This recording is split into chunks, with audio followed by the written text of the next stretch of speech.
అమలు కాని హామీలు ఇచ్చిన కాంగ్రెస్ పార్టీ ప్రజాపాలన అనడం విడ్డూరంగా ఉందని ఎద్దేవా చేశారు మాజీ మంత్రి ఎమ్మెల్యే తలసాని శ్రీనివాస్ యాదవ్. వెస్టుమారెడ్డిపల్లిలోని క్యాంపు కార్యాలయంలో రాఖీ వేడుకలు ఘనంగా జరిగాయి. మహిళలు పెద్ద ఎత్తున తరలివచ్చి తలసానికి రాఖీలు కట్టారు. రాఖీలు కట్టిన మహిళలందరికీ రక్షాబంధన్ శుభాకాంక్షలు తెలిపారు ఆయన. 6 గ్యారెంటీలు 420 హామీలు ఇచ్చి అధికారంలోకి వచ్చిన కాంగ్రెస్ పార్టీ ప్రజలను నిలువునా మోసం చేసిందని మండిపడ్డారు. కాంగ్రెస్ సర్కారు పాలనతో ప్రజలు విసిగిపోయారని, మరో 2 ఏళ్లలో వచ్చేది కేసీఆర్ ప్రభుత్వమేనన్నారు తలసాని.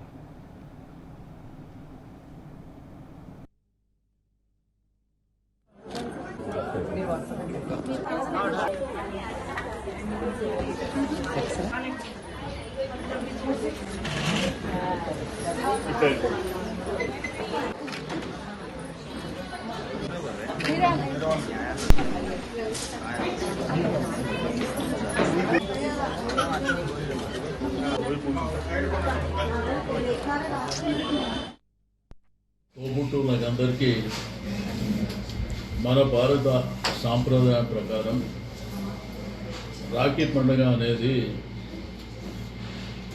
ఒక అక్క, ఒక చెల్లె, ఒక అన్న, ఒక తమ్మునికి విడిది అని అనుబంధం. ఈ రాఖీ పండుగ సందర్భంగా రాష్ట్రంలో ఉన్నటువంటి అక్క చెల్లెళ్ళు తల్లులందరూ సంతోషంగా ఉండాలని చెప్పి ఆ భగవంతుని ప్రార్థిస్తూ ఈ ప్రభుత్వం వచ్చి దగ్గర 3 సంవత్సరాలు అవుతుంది. ఈరోజు సమాజంలో మరి చదువుకునేటువంటి చిన్నారులకు, చదువుకునే పిల్లలకు స్కూటీలు ఇప్పిస్తాను అదొక పెద్ద మోసం.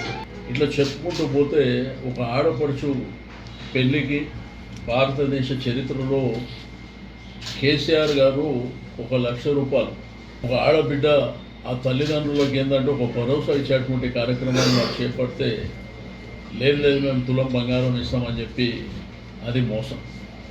ఈరోజు అబద్ధాల మాటలతోనే కాలయాపన చేసుకుంటూ ఎక్కడికి పోయినా భూతు పురాణంతో రాజకీయం చేయాలనుకున్నటువంటి ప్రభుత్వానికి అన్ని వర్గాల ప్రజలు కూడా ఈ ప్రభుత్వం ఎప్పుడు పోతుంది, కేసీఆర్ గారు ఎప్పుడు వస్తారనేటువంటి భావనతోని మరి ప్రజలందరూ వెయిట్ చేస్తున్నటువంటి సందర్భం. కాబట్టి తప్పకుండా ఈ ప్రభుత్వానికి చరమగీతం పాడే రోజులు చాలా దగ్గరలో ఉన్నాయని చెప్పి నేను ఈ సందర్భంగా తెలియజేస్తాను.